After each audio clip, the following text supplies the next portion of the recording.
Hi students, good morning to one and all. Now welcome back our favorite video channel HGVS BRK. So ఈ రోజు మనం AP EAMCET 2020 chapter wise solutions లో circles సంబంధించిన part 3 లో కొన్ని సమ్స్ను నేర్చుకుందాం. So previous classes లో already part 1 part 2 నేర్చుకున్నాం. అదే విధంగా అందులో ఇచ్చినటువంటి సేమ్ లాస్ట్ ఇయర్ ఇచ్చినటువంటి క్వశ్చన్స్ లో రిమైనింగ్ క్వశ్చన్స్ లో ఇంపార్టెంట్ మోడల్స్ అనేవి ఈరోజు మనం ఇక్కడ డిస్కస్ చేయబోతున్నాం. సో ముందు పెట్టిన వీడియోస్ని కూడా మీరు చూసినట్లయితే సర్కిల్స్ పైన ఎలాంటి మోడల్స్ వస్తున్నాయి, దేనిపైన ఎక్కువ ఇస్తున్నారు అనేది అవగాహన చేసుకోవాలి అందరూ కూడా. సో అందరూ బాగా ప్రాక్టీస్ చేయండి. సో ఇప్పుడు మనం నెక్స్ట్ ప్రాబ్లం తీసుకున్నట్లయితే find the equation of circle having normals x-1 into y-2 equals 0 and a tangent 3x plus 4y equal to 6. So circle యొక్క ఈక్వేషన్ కనుక్కోమంటున్నాడు. సో ఆ సర్కిల్ అనేది హ్యావింగ్ నార్మల్స్ 2 నార్మల్స్ని కలిగి ఉంటుంది అని చెప్తున్నాడు. సో x-1 ఒక నార్మల్, y-2 ఒక నార్మల్ అవుతుంది. అలాగే ఆ సర్కిల్కి టాంజెంట్ ఈక్వేషన్ కూడా ఇచ్చాడు 3x plus 4y equal to 6. So this is very easiest question. జాగ్రత్తగా మీరు గమనించినట్లయితే ఈ రెండు నార్మల్స్ కాబట్టి క్లియర్గా ఈ రెండు పెయిర్ ఆఫ్ స్ట్రైట్ లైన్స్ అవుతాయమ్మా. So product of two lines is called pair of lines. So already మనం ఫస్ట్ ఇయర్లో నేర్చుకున్నాం. దాని ప్రకారం ఇక్కడ x-1 ఈక్వల్ టు 0 అనేది ఒక లైన్ అవుతుంది, y-2 ఈక్వల్ టు 0 అనేది ఇంకొక లైన్ అవుతుంది. ఇప్పుడు ఆ రెండు నార్మల్ లైన్స్ ఎప్పుడు కూడా ఎక్కడ ఇంటర్సెక్ట్ చేస్తాయి అంటే సర్కిల్ యొక్క సెంటర్ దగ్గరే ఇంటర్సెక్ట్ చేస్తాయి. ఎప్పుడైనా రెండు నార్మల్స్ సర్కిల్ యొక్క సెంటర్ దగ్గరే ఇంటర్సెక్ట్ చేయడానికి అవకాశం ఉంటుంది. ఆ నార్మల్ ఎప్పుడు కూడా ఎక్కడ డ్రా చేస్తాం, ట్యాంజెంట్ ఎక్కడ ఉంటుందో ఆ ట్యాంజెంట్ ఉన్న పాయింట్ ఆఫ్ కాంటాక్ట్ దగ్గరే నార్మల్ లైన్ ఉంటుంది. ఇప్పుడు మనం ఇక్కడ అబ్జర్వ్ చేసినట్లయితే ఒక సర్కిల్ తీసుకుందాం. ఈ సర్కిల్లో మనకి x-1 y-2 ఈక్వల్ 0 అన్నాడు. సో x-1 ఈక్వల్ 0 y- అంటే ఇది x-1 అంటే x ఈక్వల్ టు 1 అవుతుంది. x ఈక్వల్ టు 1 అంటే y యాక్సిస్కి ప్యారలల్గా ఉంటుందమ్మా. సపోజ్ ఇక్కడ మనం ఇలా డ్రా చేస్తే x ఈక్వల్ టు 1 అంటున్నాము. x ఈక్వల్ టు 1 అంటే y యాక్సిస్ ప్యారలల్గా ఉంటుంది. సపోజ్ మనం తీసుకున్న సర్కిల్ ఇలా తీసుకుందాం. ఇక్కడ తీసుకుంటే ఇది x ఈక్వల్ టు 1 అవుతుంది. ఆ తర్వాతను అదే విధంగా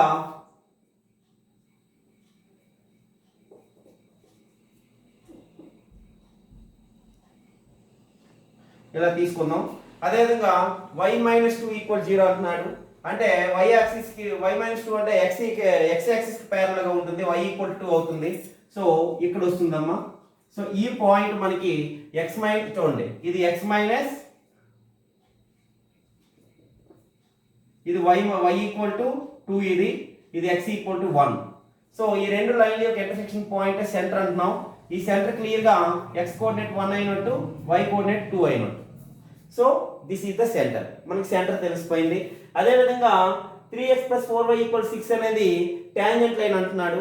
సో టాంజెంట్ లైన్ సపోజ్ ఇక్కడ మనం ఎక్స్టెన్షన్ చేసుకుంటే ఇలా మనకు ఒక టాంజెంట్ లైన్ అనేది ఫామ్ అవుతుంది. ఈ రకంగా టాంజెంట్ లైన్ అనేది ఫామ్ అవుతుంది. ఎప్పుడైతే టాంజెంట్ లైన్ ఫామ్ అయిందో మనకి రేడియస్ అనేది తెలియదు కాబట్టి ఈ సెంటర్ నుంచి టాంజెంట్ లైన్ మీదకి పెర్పెండిక్యులర్ డిస్టెన్స్ కనుక్కుంటే ఆ పెర్పెండిక్యులర్ డిస్టెన్స్ నే మనం d ఈక్వల్ r గా తీసుకుంటాం. సో ఇది tangent line 3x plus 4y equal to 6 అన్నాను.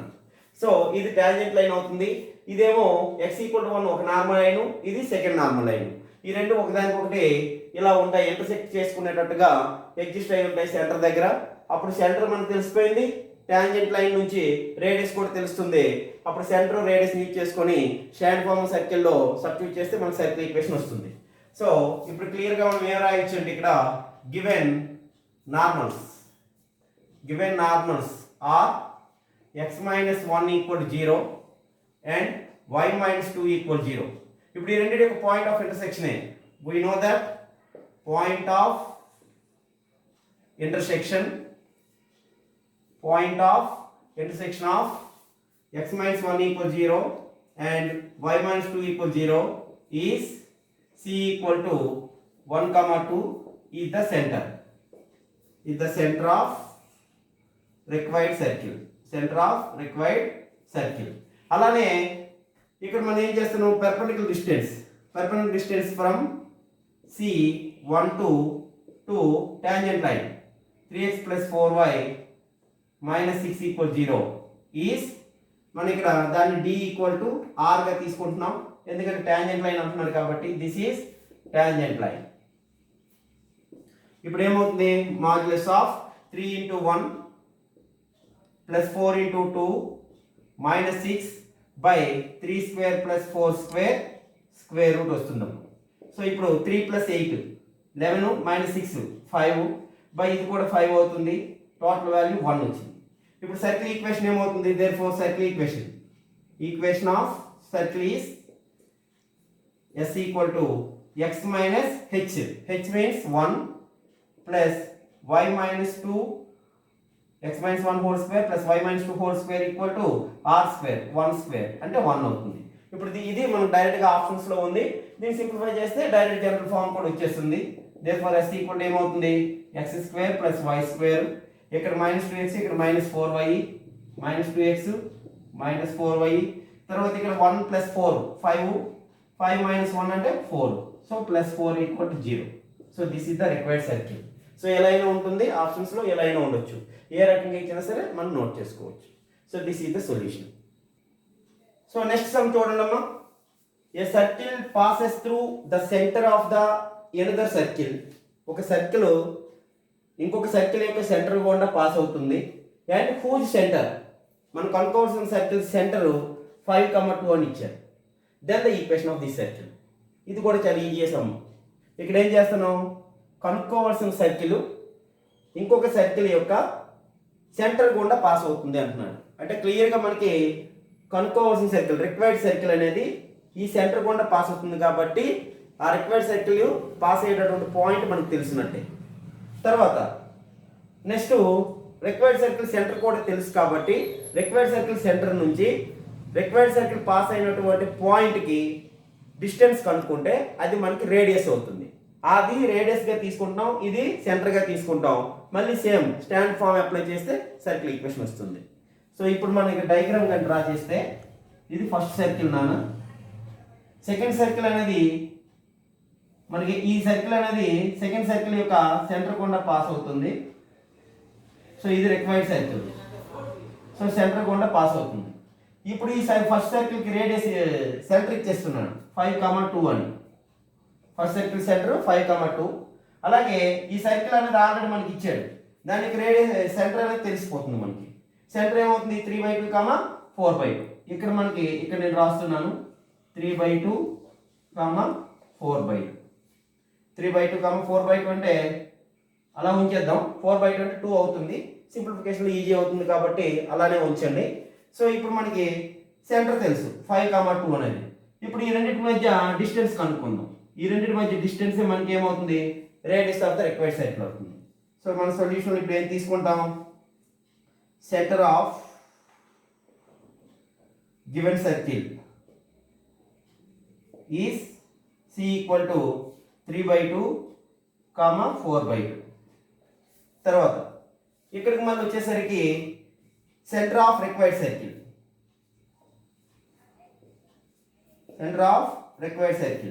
ఈ సపోజ్ దీన్ని C డాష్ అనుకుందాం.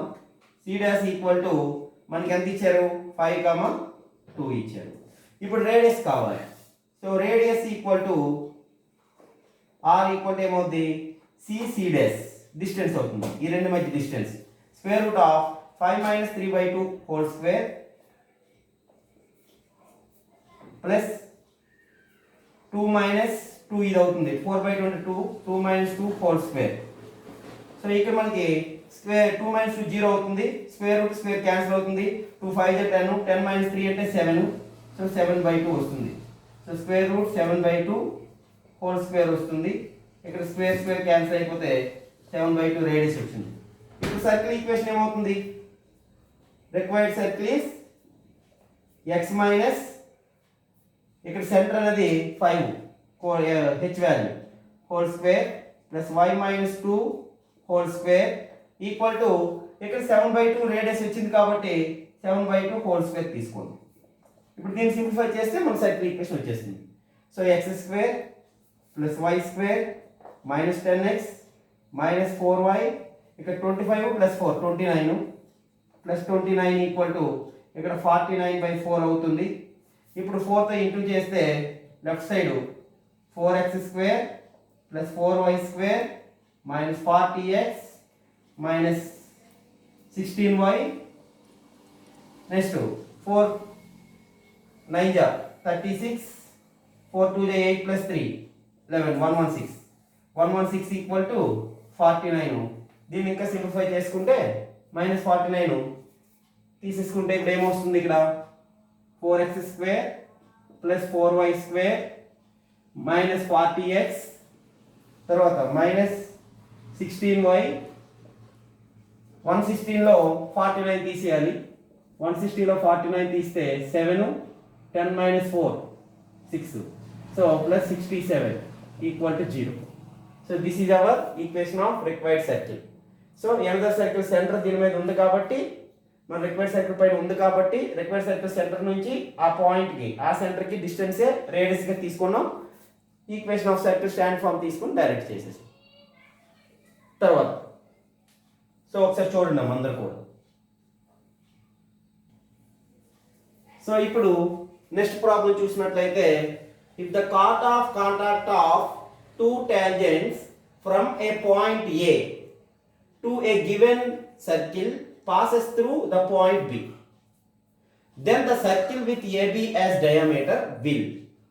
సో ఇప్పుడు మనకి ఇక్కడ ఇందులో ఏమి ఇస్తున్నారంటే ద కాట్ of contact of two tangents.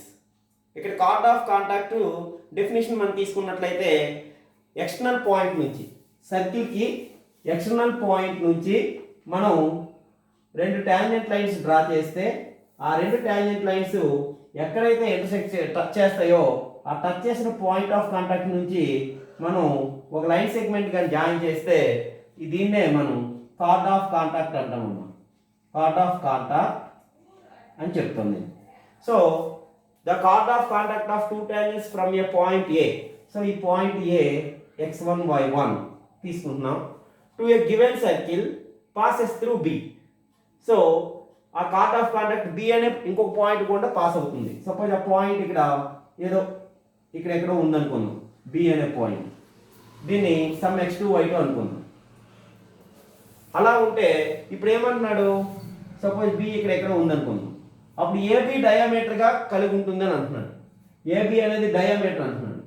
So AB డయామీటర్గా ఉండేటటువంటి డయామీటర్గా ఉన్నట్లయితే అప్పుడు ఆ diameter touch given circle internally, ఇచ్చిన సర్కిల్ని అది ఇంటర్నల్గా టచ్ చేస్తుందా, కట్ ద గివెన్ సర్కిల్ ఆర్థోగోనల్గా కట్ చేస్తుందా, గివెన్ సర్కిల్ని ఎక్స్టర్నల్గా టచ్ చేస్తుందా, లేదా ఇంటర్సెక్ట్ అలా అని టచింగ్ రెండు లేకుండా ఉన్నాయా, దాన్నే నెయిదర్ ఇంటర్సెక్ట్ నాట్ టచ్ అంటాము. సో ఇప్పుడు వీటిని కనుక్కోవాలి మనం. సో ఫస్ట్ ఆఫ్ ఆల్ మనం ఏం చేద్దాం, సర్కిల్ ఈక్వేషన్ ఒకటి కన్సిడర్ చేద్దాం. Let s equal to x² plus y² plus 2gx plus 2fy plus c equal to 0. So ఇది మనకి ఈ సర్కిల్ యొక్క ఈక్వేషన్ అన్నాను, s ఈక్వల్ 0. ఇప్పుడు మనం ఈ సర్కిల్కి కార్డ్ ఆఫ్ కాంటాక్ట్ కనుక్కుంటున్నాను నేను. So card of contact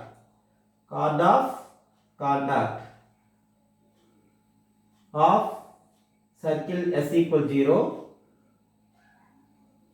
from A x1 y1 is s1 equal to 0.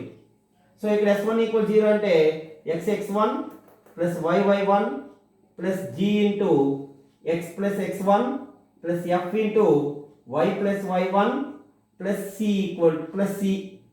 Equal to 0. So ఇప్పుడు దీనిపైన మనకి కార్డ్ ఆఫ్ కాంటాక్ట్ పైన b అనే పాయింట్ ఉంది. సిన్స్ దీని ఈక్వేషన్ 1 అనుకుందాం. Since equation 1 passes through b point, passes through b. కాబట్టి ఆ పాయింట్ కూడా ఇందులో వేస్తే x1 x2 plus y1 y2 plus g into x1 plus x2 plus f into y1 plus y2 plus c equal to 0. ఇప్పుడు దీని నుండి x1 x2 plus y1 y2 plus c value కనుక్కుందాం. దీన్ని అటు పంపించేస్తే minus gx1 minus gx2 minus fy1 minus fy2 అవుతుందమ్మా. ఇప్పుడు ఇందులో ఈ వాల్యూ కనుక్కున్నాం, x1 x2 plus y1 y2 plus c value minus gx1 minus gx2 minus fy1 minus fy2 వచ్చింది. సో దీన్ని ఈక్వేషన్ 2 అనుకోండి, దీన్ని ఈక్వేషన్ 2 అనుకుందాం. ఇప్పుడు మనకి ఇందులో ఇంతవరకు నోట్ చేయండి, తర్వాత నెక్స్ట్ కంటిన్యూషన్ చెప్తాను.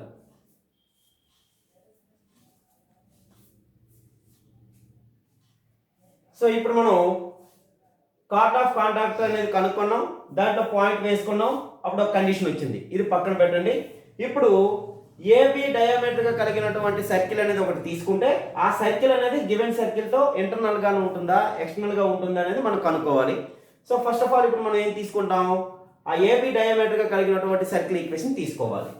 So here A equal to x1 y1 and b equal to x2 y2. So AB diameter కలిగిన సర్కిల్ ఇక్కడ తీసుకోవాలి.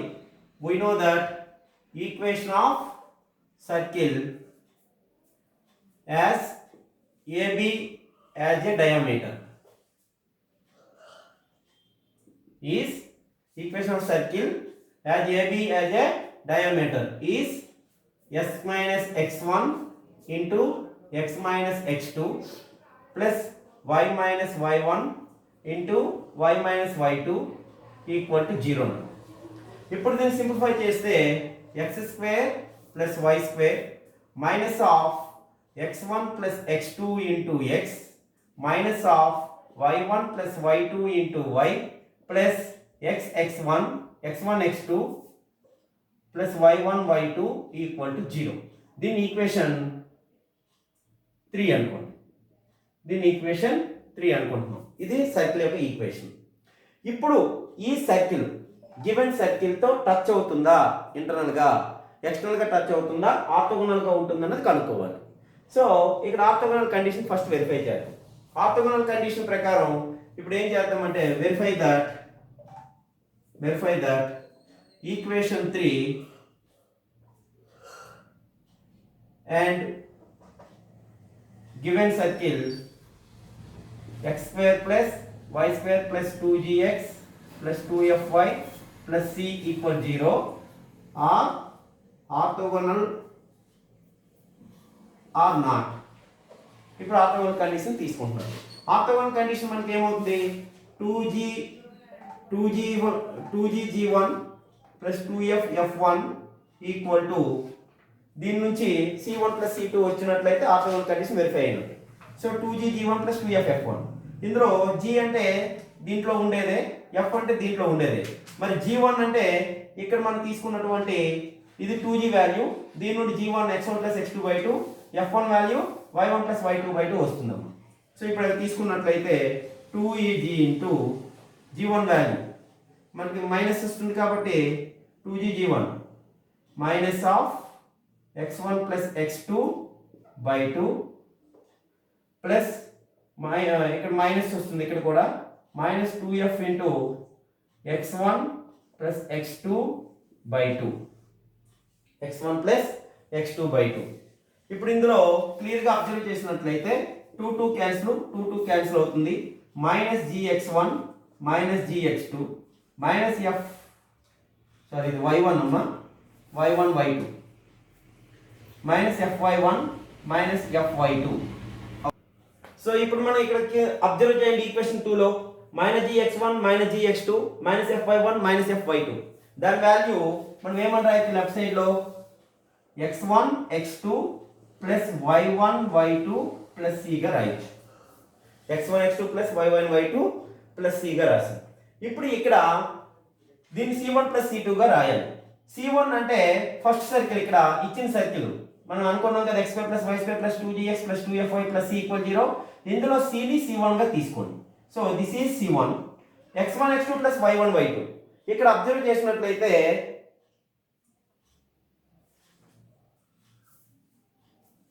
x1 x2 ప్లస్ y1 y2ని c2 అనుకోవాలమ్మా. సో థర్డ్ ఈక్వేషన్ చూస్తే ఇది సర్కిల్ ఈక్వేషన్ కదా, థర్డ్ ఈక్వేషన్ కి ఫస్ట్ గివెన్ సర్కిల్ కి మనం కండిషన్ చూస్తున్నాం. థర్డ్ ఈక్వేషన్ లో ఇక్కడ వచ్చినటువంటి x1 x2 plus y1 y2 ని c2 గా తీసుకోండి. So this is c2, this is c1. Now we write c1 plus c2 అంటే 2g(g1 + 2f(f1) = c1 + c2 వచ్చింది. మనం తీసుకున్న ఫస్ట్ సర్కిల్, ఇక్కడ వచ్చిన థర్డ్ సర్కిల్, ఈ రెండింటి మధ్య రిలేషన్ మనకి 2g(g1 + 2f(f1) = c1 + c2 వచ్చింది. అంటే అర్థం ఏంటి? ఖచ్చితంగా ఆ రెండు circles cut each other orthogonal గా కట్ అవుతాయి అని అర్థం అవుతుందమ్మా. అంటే ఇక్కడ మనకి AB డయామీటర్ గా తీసుకున్నటువంటి సర్కిల్ ఎలా వస్తుందమ్మా, ఇలా తీసుకుంటాం. ఇప్పుడు ఇక్కడ ఇవి ఆర్థోగోనల్ గా అంటే వీటి మధ్య యాంగిల్ 90 డిగ్రీస్ ఉంటుంది. టాంజెంట్ లైన్స్ డ్రా చేస్తే ఆ పాయింట్ ఆఫ్ ఇంటర్సెక్షన్స్ దగ్గర టాంజెంట్స్ డ్రా చేసినప్పుడు ఆ టాంజెంట్స్ మధ్య యాంగిల్ 90 డిగ్రీస్ కానీ ఉన్నట్లయితే అటువంటి సర్కిల్స్ ని మనం ఆర్థోగోనల్ సర్కిల్స్ అంటాం. సో ఇప్పుడు మనకి ఇక్కడ గివెన్ సర్కిల్, ఈ సర్కిల్ తో ఆర్థోగోనల్ కండిషన్ సాటిస్ఫై అయ్యింది. Therefore cut the circle, cut the given circle orthogonally. So second option is the right answer. Second option is correct answer. So ఇక్కడ clear గా observe చేయండి అమ్మా. ఇంకొకసారి చెప్తున్న జాగ్రత్త వినండి. ఇచ్చిన circle x2 + y2 + 2jx + 2fy + c అనుకున్నాము. దానికి కార్డ్ ఆఫ్ కాంటాక్ట్ s1 = 0 అనుకున్నాము. ఆ కార్డ్ ఆఫ్ కాంటాక్ట్ పైన B అనే పాయింట్ ఉంటుంది, ఎందుకంటే దాని కూడా పాస్ అవుతుంది అంటున్నాం కాబట్టి ఆ పాయింట్ వేసుకున్నాం. వేసుకుంటే x1 x2 + y1 y2 + c value వచ్చింది. దాన్ని ఈక్వేషన్ 2 అనుకోండి.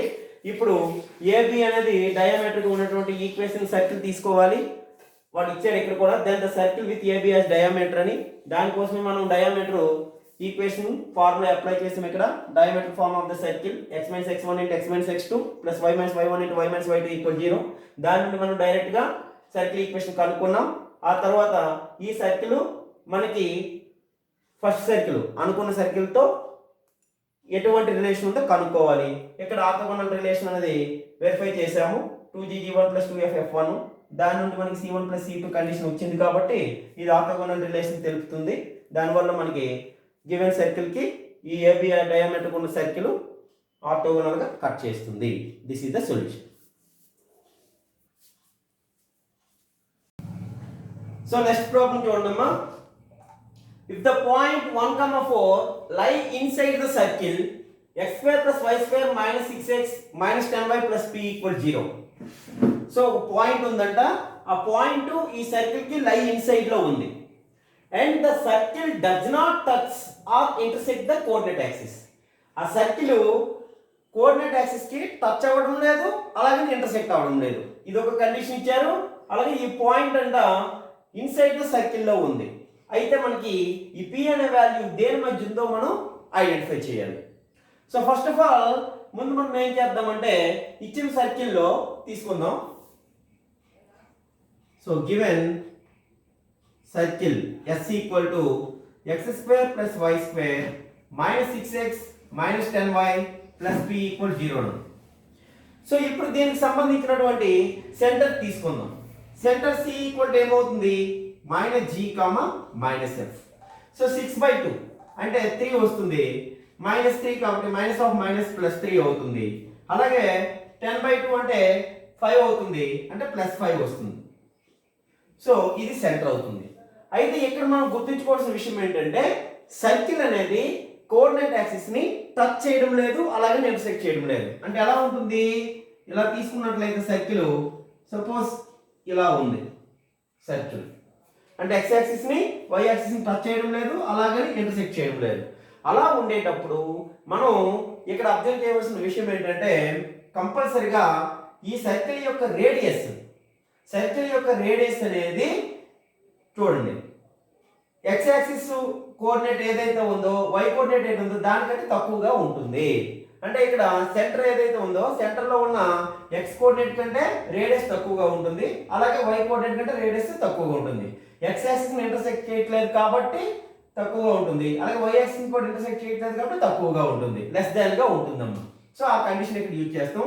సో ముందు మనం ఇక్కడ రేడియస్ కూడా కనుక్కోవాలి. రేడియస్ r = ఏమవుతుంది? √3² + 5² ఇక్కడ మైనస్ పి ఉందమ్మా. So 9 plus 25, so that is 34 minus P. So ఇది రేడియస్ అవుతుంది. So since s equal 0 does not intersect at x-axis, then clearly we have to observe r is less than x coordinate, central x coordinate minus g.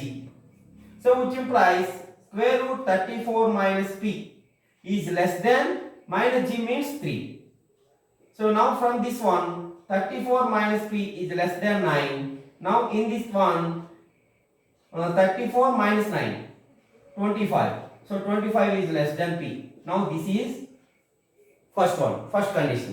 So p value అనేది 25 కంటే greater గా ఉంటుంది అనేది అర్థమవుతుంది. 25 కంటే p value greater గా ఉంటుంది అని. అలానే similarly since the circle s equal 0 does not intersect y axis, 2y x axis to y axis. So ఇక్కడ ఏమవుతుంది, clearly r is less than minus f అవుతుంది. సో ఇక్కడ r is less than minus f అంటే square root 34 minus p is less than minus f value 5. So 5 కి equal చేస్తాం. From this one squaring on both sides 34 minus p is less than 25. From this one 34 minus 25 that is 9 is less than p. So 9 is less than p వచ్చింది. దీన్ని second condition కొందాం. Second condition. అలానే this point lie inside the circle. So this point lie inside the circle means here we take, since the point 1,4 lie inside the circle, s equal 0. s equal 0 కి లై inside లో తీసుకున్నట్లయితే ఏమవుతుంది, s11 is clearly less than 0. So s11 means ఇందులో వేసుకోవాలి 1 square plus 4 square minus 6 into 1 minus 10 into 4 plus p is less than 0. From this one 1 plus 16 minus 6 minus 40 plus p is less than 0. So దీని నుండి మనకి ఏమవుతుంది, ఇది 17 minus 6 అంటే 11 వస్తుంది. So 40 లో 11 తీసేస్తే మనకి 29 వస్తుంది. సో అది మైనస్ 29 అవుతుంది. minus 29 plus p is less than 0. From this one p is less than 29. So p value 29 కంటే తక్కువ. సో ఇక్కడ చూడండి p వాల్యూ 25 కంటే ఎక్కువ, అలాగే 9 కంటే ఎక్కువగా ఉంది. సో 9 25 లో గ్రేటర్ వాల్యూ 25 కాబట్టి ఇక్కడ లోయర్ లిమిట్ 25 అవుతుంది. అలాగే p వాల్యూ 29 కంటే తక్కువ. సో దీన్ని 3 అనుకుందాం. సో from 1 and 2 1 2 and 3 మనకి ఏమొస్తుంది, we get p lies between 25 and 29. 25 is less than, p is less than 29. So this is the p value. P is lies between 25 and 29. So second option is the right answer. ఇక్కడ clear గా observe చేసినట్లయితే ఇచ్చిన circle x axis ని y axis touch చేయట్లేదు, అలాగే intersect చేయట్లేదు. Intersect x axis ని does not intersect కాబట్టి r is less than minus g తీసుకోవాలి. దాని నుండి మనకి ఒక కండిషన్ వచ్చింది. అలాగే y యాక్సిస్ ని కూడా ఇంటర్సెక్ట్ చేయట్లేదు కాబట్టి r less than minus f తీసుకోవాలి. దాని నుండి సెకండ్ కండిషన్ వచ్చింది. అలాగే థర్డ్ కండిషన్ ద పాయింట్ లై ఇన్సైడ్ ద సర్కిల్ అన్నాడు కాబట్టి power of the point s11 is less than 0 అవుతుంది. సో దాని నుంచి p is less than 29 వచ్చింది. ఈ త్రీ కండిషన్స్ ని మనం అబ్జర్వ్ చేస్తే p వాల్యూ 25 నుంచి 29 మధ్యలోనే ఉంటుంది. So this is the solution for this question. So the next problem చూడండి, ఇక్కడ the radical axis of coaxial system of circles with limiting points 1 2 and minus 2 1 is here the radical axis. ఇక్కడ radical axis కనుక్కోమంటున్నాడు. దానికోసం ఏమి ఇస్తున్నాడు, coaxial system of circles with limiting points. Coaxial system of circles యొక్క limiting points ఇచ్చి దానికి radical axis అడుగుతున్నాడు. So దీనికి సంబంధించినటువంటి ఇన్ఫర్మేషన్ తీసుకున్నట్లయితే ఇక్కడ we know that clearly we have to observe the radical axis is perpendicular bisector. The radical axis is perpendicular bisector of the line joining points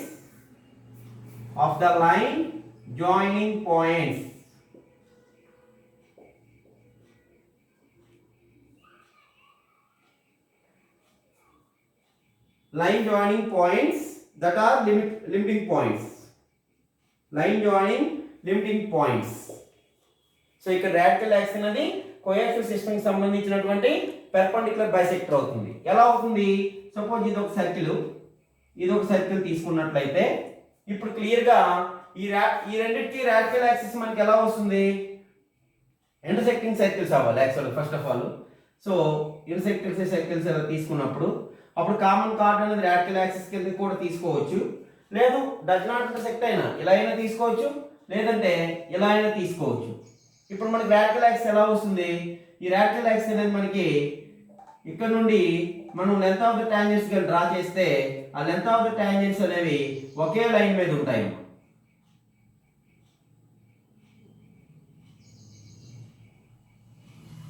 so ఇవన్నిటిని join చేస్తే మనకి radical axis అనేది form అవుతుంది. ఈ radical axis లో మనకి ఏమవుతుందంటే ఈ రాడికల్ యాక్సిస్ యొక్క లిమిటింగ్ పాయింట్స్ పెర్పెండిక్యులర్ బైసెక్టర్ అవుతుంది క్లియర్ గా. లిమిటింగ్ పాయింట్స్ అంటే జనరల్ గా మనం తీసుకున్న లిమిటింగ్ పాయింట్స్ ఎక్కడ ఉంటాయి? సో మనకి ఇచ్చిన వాల్యూస్ 1 2 -2 1 కాబట్టి 1 2 అంటే మనం ఎలా తీసుకున్నాం అనుకోండి 1 2 అంటే ఎక్కడ వస్తుంది? ఈ పాయింట్ 1 2 అవుతుంది. అలాగే -2 1 అంటున్నాడు. -2 1 అంటే -2 1 ఇలా ఉంటుంది. అప్పుడు ఇందులో ఇవి లిమిటింగ్ పాయింట్స్ అవుతాయి. క్లియర్ గా ఈ లిమిటింగ్ పాయింట్స్ జాయిన్ చేస్తే ఈ లిమిటింగ్ పాయింట్స్ జాయిన్ చేసినటువంటి దానికి perpendicular bisector line. So this line అనేది రాడికల్ యాక్సిస్ అవుతుందన్నమాట. సో ఇక్కడ ఒక మనకి ఒక సర్కిల్ ఇక్కడ ఒక సర్కిల్ కానీ తీసుకున్నట్లయితే ఇలా వస్తుంది. సో ఇప్పుడు మనకి లిమిటింగ్ పాయింట్స్ తెలుసు కాబట్టి దాని నుంచి మనకి మిడ్ పాయింట్ తెలుస్తుంది. ఎప్పుడైతే మిడ్ పాయింట్ తెలుస్తుందో ఆ లిమిటింగ్ పాయింట్స్ నుంచి స్లోప్ కూడా తెలుస్తుంది.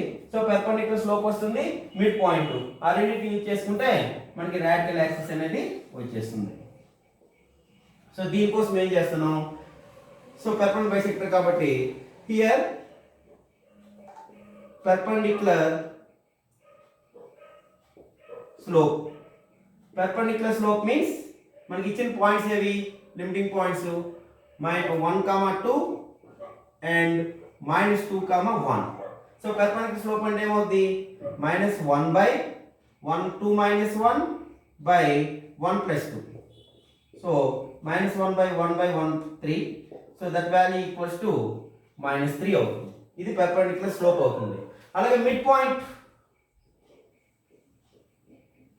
Point of AB equals to x1 y1 గా తీసుకుందాం దీన్ని.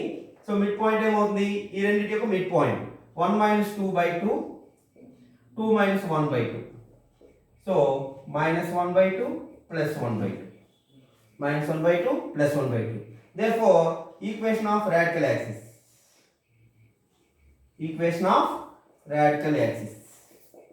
ఏమవుతుంది? ఇందులో తీసుకుంటే y minus y1 equal to -1 by m into x minus x1 అవుతుంది.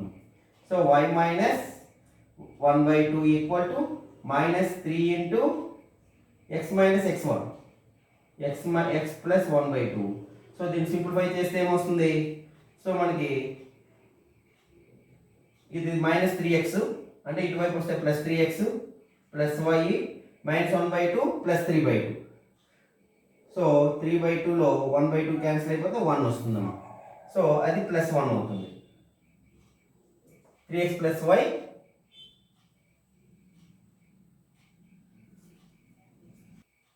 చూడన్నా ఇక్కడ 2 - 1 కాదు 2 + 1. So x1 + x2 by 2 y1 + y2 by 2. ఇది 2 + 1 అంటే మనకి 3 by 2 అవుతుంది. ఇక్కడ 3 by 2 అంటే మనం ఇక్కడ ఏం తీసుకోవాలి? y - 3 by 2 -3 into x - x1 అంటే x + 1 by 2. So y minus 3 minus 3x అంటే plus 3x plus y. So minus 3/2 ఇది కూడా మనకి -3/2 క్యాన్సిల్ అయిపోతాయి, రెండు క్యాన్సిల్ అయిపోయి 0 వస్తుంది. So 3x plus y equal to 0. So fourth option is the right answer.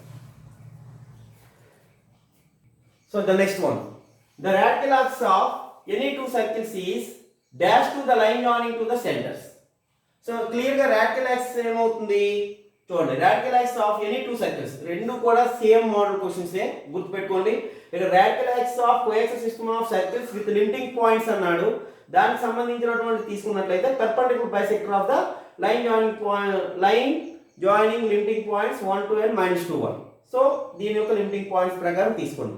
So ఇక్కడ కూడా అంతే, అదే radical axis ఏమవుతుందంటే మనకి ఇక్కడ ఇలా తీసుకునేటప్పుడు ఇది radical axis కదా, ఇది రెండింటిని సెంటర్స్ ని జాయిన్ చేస్తే మనకి అది ఖచ్చితంగా పెర్పెండిక్యులర్ బైసెక్టర్ అవుతుంది. సో పెర్పెండిక్యులర్ కాబట్టి పెర్పెండిక్యులర్ అని ఆన్సర్ అవుతుంది. సెకండ్ ఆప్షన్ ఇది రైట్ ఆన్సర్. అయితే ఇక్కడ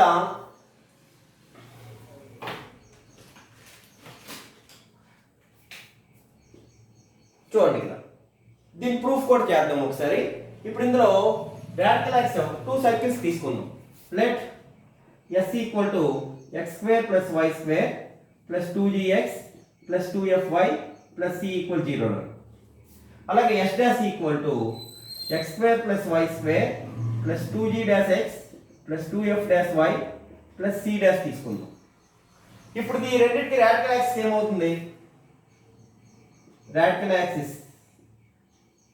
equal to s - s' equal 0.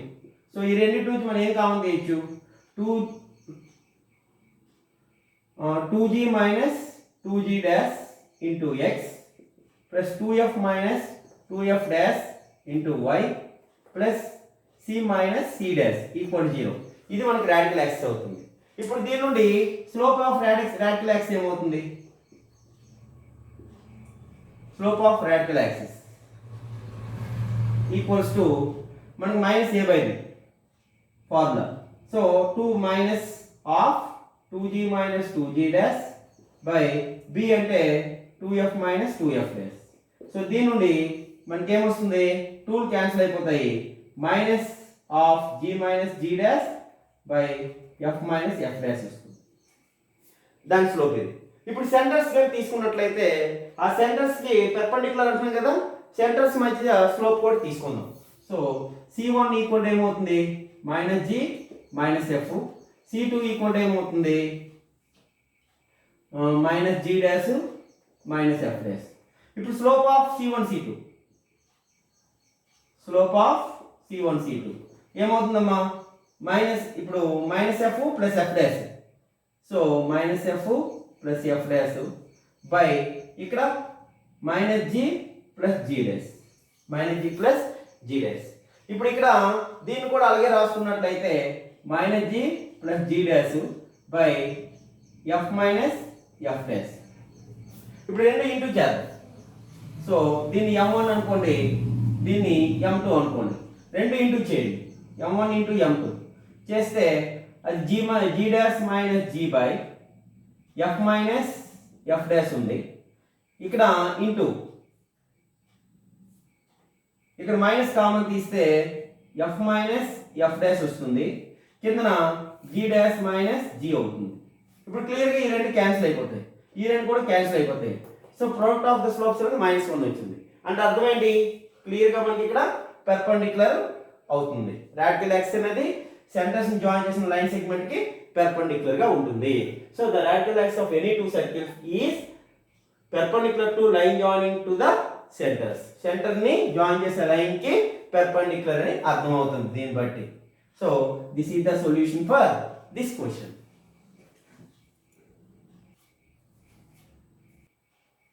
So the next problem చూడండమ్మా, the length of the tangent drawn from the midpoint of the line joining the origin and the point to the circle. So clear గా ఉంది, ఇది length of the tangent కనుక్కోవాలి ఈ circle కి.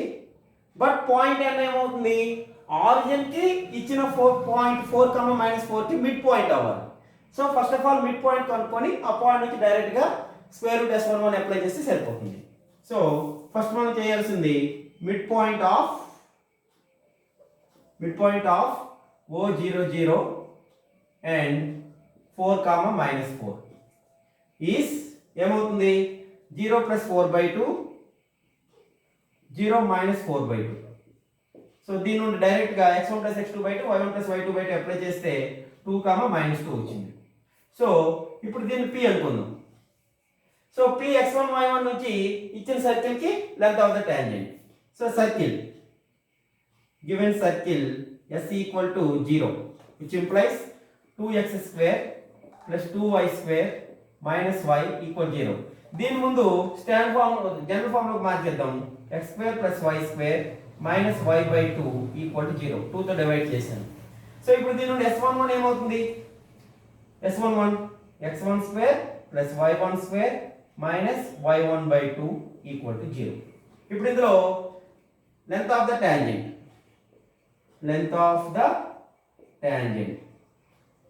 from p 2 minus 2 to s equal 0 is మన formula ఏంటి? Square root s11. Already s11 కనుక్కున్నాం, దీంట్లో వేసేయడమే. s11 అంటే ఏమవుతుంది? 2 square plus minus 2 whole square minus y1 అంటే మైనస్ 2 by 2 ఏమవుతుంది? సో 4 ప్లస్ 4 ఇది 1 అవుతుంది. సో ప్లస్ 1 అంటే రూట్ 9 అంటే 3. సో ఇక్కడ మనకు ఆన్సర్ అనేది 4th ఆప్షన్లో ఉంది. సో డైరెక్ట్గా మనం మిడ్ పాయింట్ కనుక్కొని ఆ మిడ్ పాయింట్నే point px1y1 so mid point కనుక్కొని ఆ మిడ్ పాయింట్ నుంచి length of the tangent formula square root s11 apply చేస్తే మనకు ఆన్సర్ వచ్చింది. సో ఇవి మనకి ఇంపార్టెంట్ సమ్స్, వీటిని బాగా ప్రాక్టీస్ చేయండి. అంతకు ముందు ఉన్న 2 వీడియోస్ చూడండి. ఎవరైనా సబ్స్క్రైబ్ చేయకపోతే సబ్స్క్రైబ్ చేసి లైక్ చేసి మీ ఫ్రెండ్స్కి షేర్ చేయండి. So wish all the best. Thank you.